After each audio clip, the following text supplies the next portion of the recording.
Tetapi situasi saat ini adalah begitu Adi memasuki gerbang villa, sinyalnya terputus.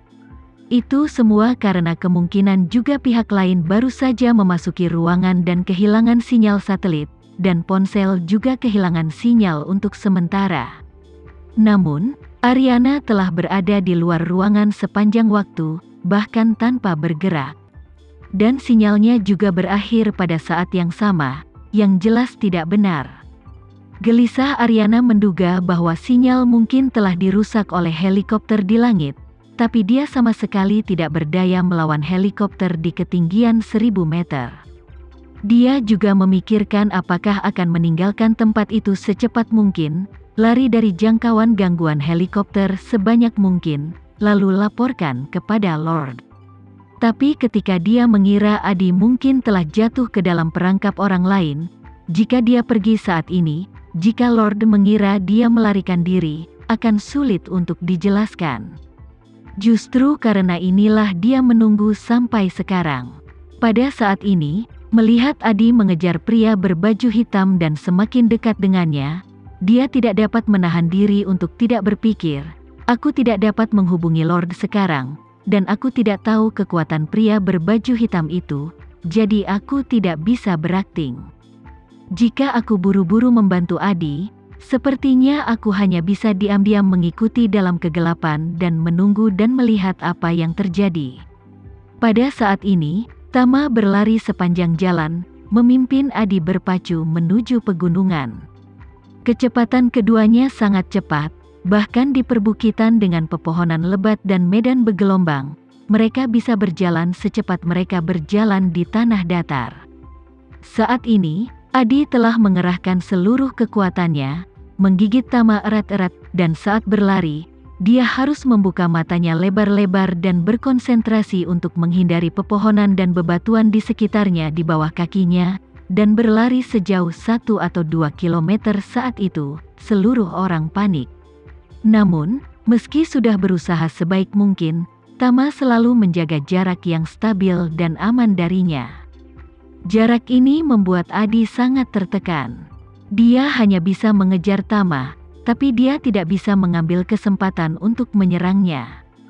Karena, tidak peduli apakah dia menggunakan pedang kayu yang diberikan oleh Lord atau kayu penangkal petir yang dia beli dari Alvin untuk menyerang, dia perlu tenang untuk menjalankan aura dan mengaktifkan formasi, dan jika dia sedikit teralihkan, usaha sebelumnya mungkin akan sia-sia.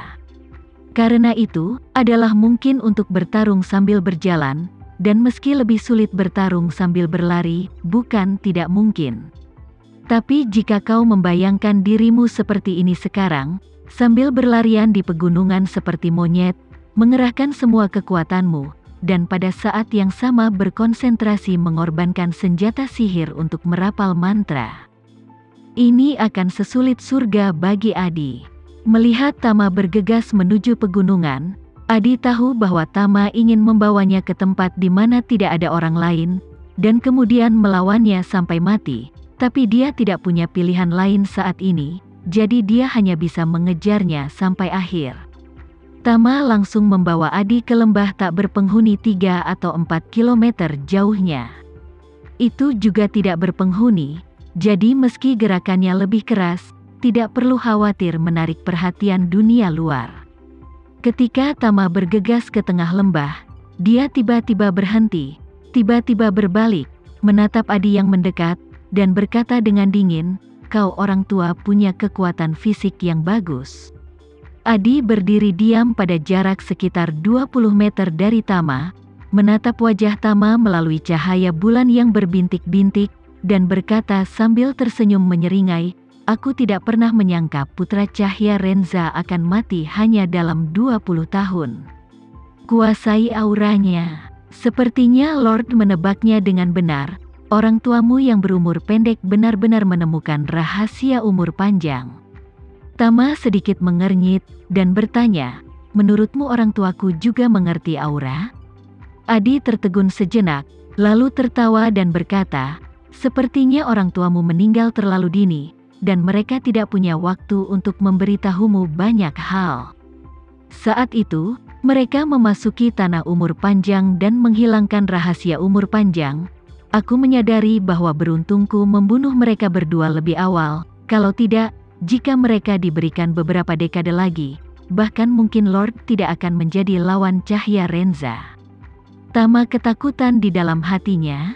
Dia tidak pernah menyangka bahwa orang tuanya juga berhubungan dengan energi spiritual.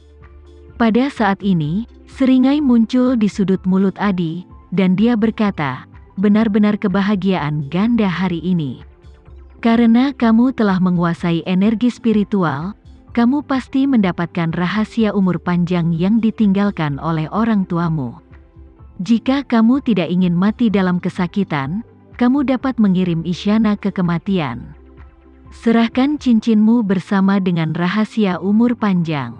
Tama menatap Adi dan bertanya, Pak Tua, apa rahasia umur panjang? Apakah kamu pikir aku akan dibodohi olehmu? Alis Tama seperti pedang, matanya seperti obor, dan dia mengucapkan kata demi kata, kamu harus mati di tanganku hari ini. Mengapa aku harus berpura-pura bodoh kepada orang yang ditakdirkan untuk mati? Biarkan aku memberitahumu, akulah yang membunuhmu. Berarti tidak lebih baik darimu? Jika kau memberitahuku semua yang kau ketahui hari ini, aku mungkin bisa memberimu waktu yang baik. Adi tiba-tiba teringat kata-kata yang diucapkan Tama barusan tanpa sadar. Jadi dia bertanya dengan curiga, karena kamu tidak tahu bahwa orang tuamu mahir dalam energi spiritual. Dari mana energi spiritualmu berasal? Siapa yang membawamu ke dalam ini? Tama berkata dengan dingin, aku membawa diriku ke dalamnya. Adi tertawa menghina, lelucon yang luar biasa, aku telah hidup selama lebih dari 100 tahun, dan aku belum pernah mendengar ada orang yang bisa memasuki dunia sendirian. Tama berkata dengan enteng, maka kamu akan melihatnya hari ini. Adi menggertakkan giginya, dan berkata dengan dingin, hei, aku akan memberitahumu hari ini apa yang akan terjadi jika kamu tidak menghormatiku. Setelah selesai berbicara, dia segera mengayunkan pedang kayunya, menanamkan energi spiritual ke dalamnya, tebas ke arah kehampaan Tama, dan berkata dengan dingin, apakah kamu tidak tahu cara lari? Aku akan memotong kakimu dulu. Dalam sekejap, ujung pedang tak terlihat berputar keluar dari pedang kayu. Tama bisa dengan jelas merasakan energi kuat yang terkandung di ujung pedang itu, seperti helikopter yang terbang dengan kecepatan tinggi, tiba-tiba membuang baling-balingnya. Tama tahu bahwa dia tidak mampu dan cukup berpengalaman dalam pertarungan yang sebenarnya, jadi dia tidak berani mengendur sama sekali. Melihat ujung pedang yang berputar menghancurkan sepanjang jalan dan memotong cabang dan daun yang tak terhitung jumlahnya, dia segera menemukan waktu yang tepat dan berteriak keras, apakah kamu pikir kamu satu-satunya yang bisa memotong? Bilah yang menembus jiwa ditembakkan dengan cepat, seperti panah raksasa yang tak terlihat, bilah penusuk jiwa menuju ke arah pedang yang berputar dengan kecepatan yang sangat cepat. Dalam sekejap mata, kedua kekuatan itu bertabrakan, dan segera terjadi ledakan di udara di antara mereka berdua, dan pepohonan dalam radius puluhan meter masih rimbun, tapi di detik berikutnya, semua daun hijau berguguran.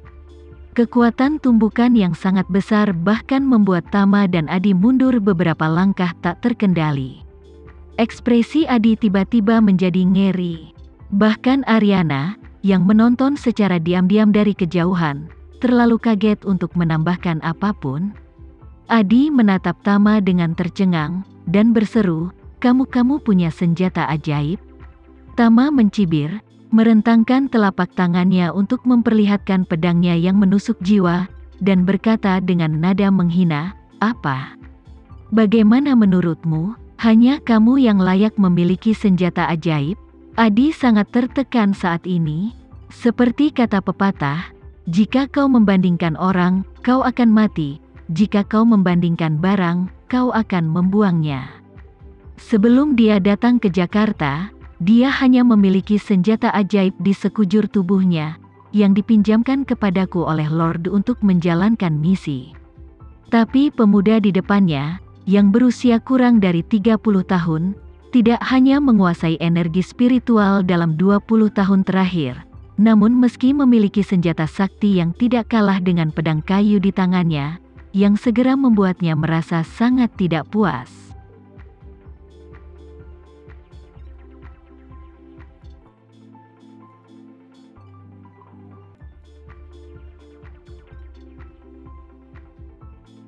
Sekian dulu ya video kali ini, kita lanjutkan lagi videonya di lain waktu. Oh iya, bagaimana menurut kalian? Semoga bisa sedikit menghibur kalian semua. Untuk teman-teman yang baru nonton, jangan lupa subscribe ya, hehehe. Dan kalau teman-teman ada yang ingin gabung langganan, bisa langsung gabung saja untuk dapat fitur yang menarik dan sedikit membantu Mimin. Terima kasih banyak sudah menonton, sampai jumpa lagi, bye.